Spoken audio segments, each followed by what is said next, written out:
But on that note, let's get right into it. Adam Page, Kenny Omega, for the AEW World Championship. We waited a long time for this. This has been over 2 years in the making, from their opener match last year that Omega won to become the number one contender, go on to become champion, to now main eventing the same show 1 year later. Page had a great character arc, and I think it's cool. In retrospect, I think it's nice they held off. I mean, they didn't really have much of a choice on Page and Omega not being it all out. I would like to have seen it in person, selfishly, but the fact they're waiting until full gear, to wait the full year for Omega's title reign to reach that 1 year point nearly, and for the 1 year anniversary of their match, I think it's cool. I think in retrospect, they made the right choice. No, you don't agree? I think Page was his hottest going into All Out, and I think he's over now, but I think he was a lot more over going into All Out before he left. I agree. Obviously they didn't have a choice with him leaving, because that was a personal thing. Timing-wise, the thing is, though, dude, I wouldn't have even teased the thing with Moxley and not Moxley, Page and Omega going into All Out. I feel like he was at his hottest. I agree with you. I think he was hotter then than he is now, by a little bit. The biggest difference, though, I think, is that because they teased it the first time and then they took it away, and then you give it to people the second time, it's not as special. That's why I feel like if they have Page lose here, then he's not done, but I feel like that'd be incredibly stupid. I don't know. I just feel like they shouldn't have even teased Page going for the title at All Out. I feel like they should have held out and have him do another feud. Obviously, if he was going to be taken off the show, maybe he just gets attacked by the Elite. But we were all of the mindset they were going to do the match until they didn't. So I feel like that was the problem where they went wrong there. Yeah, I feel like they gave us blue balls there. Exactly, yeah. We all wanted it, and then they just took it away. It's like giving us a steak and they're just taking it right off the plate. And then when they give it back to you, you still like it, but it's not as special as it was when you were first looking forward to it. Exactly. So, it's still going to mean a lot, obviously. It still means a lot now, and it means, it's not as bad as if they have Page lose here and then go back to it in, Page's hometown.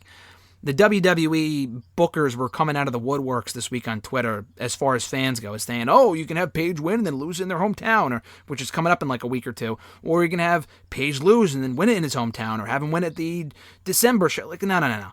It is on this show. Coming off of that angle, what we saw on Wednesday, Page has to win here. He has to. I'm not saying he'd be dead and buried if he doesn't, but I just feel like it would be stupid. How many times have we said for 5, 6, 7 years, Mr. Marceau, on this very show, you gotta strike when the iron is hot. They couldn't strike in August or September, whenever All Out was, but they gotta strike now. So I know you said Omega was going to be winning originally. Have you changed your mind since then? So, after going into Wednesday night, I figured Omega's going to win here. Okay. After the contract signing, I have changed my mind, and I think Hangman's going to win. Wow, Booking 101, going into the main, he got his ass kicked. Omega's got the upper hand, normally going into the pay-per-view. Booking 101, Hangman wins here. I think he should have won. I think he should win. I just fear for, the other big names that they might keep him away because they have the Bryan Danielsons and CM Punks right now, and I feel like they are a bigger name right now than Hangman, and their ratings have been tanking, so maybe putting a championship on one of them would make more sense. But at this point, after what they did on Wednesday night, I think Hangman has to win. If not, I don't think he's dead in the water, but he's in trouble. Yeah, I just feel like it would be really dumb. I feel like if you were to have him lose here, and then to put more heat on Omega, how much heat can this guy get? They're the top heel faction in the fucking company. I feel like if you were to do that, dude, and then do a rematch, because Page is winning no matter what. I really don't think Danielson would win, and then I really don't think Tony Khan is dumb enough to have Danielson be the one to take the title. That would send the wrong message. It would be stupid. I don't think he would do that. I feel like if Page is going to be the guy to take the belt from Omega, it has to be here, because if they do the rematch, it's even more obvious that Page is going to win. So when Page wins, it's okay, cool. I'm happy with it, but it really should have happened the first time. I feel like now on Saturday, the fact that we're even discussing who's going to win and the fact that it can go either way is a great thing, because it's going to make that pinfall when he hopefully kicks out of the one-winged angel and then picks up the win with the buckshot Larry, that much more, because we didn't know if he was going to win going in, which is why I feel like he has to win here.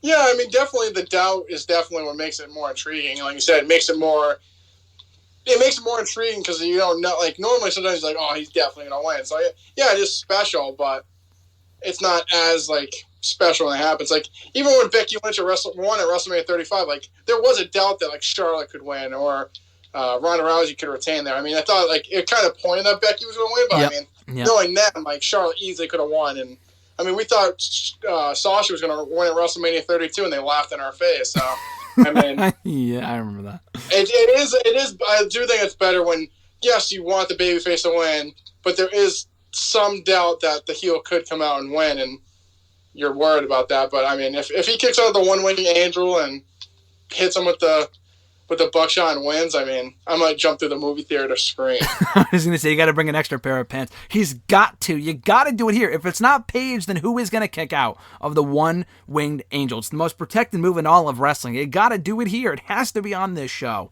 And I think Paige should kick out.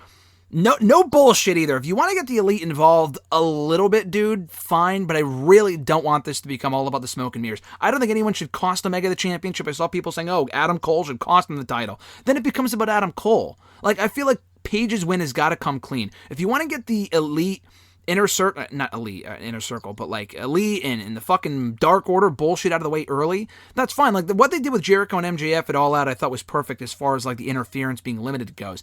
I feel like they got to do the same thing here, and Paige has got to win clean. It's got to be that moment, because this is what we've been building for. You can't fuck this up. You can't Starcade 1997 this bullshit. Yeah, I agree. So hopefully that's what happens. My money's on Hangman, and if so, I told you, Mr. Marceau, bring an extra pair of pants, because you're probably going to need it. I will pack an extra pair of pants. I look forward to it.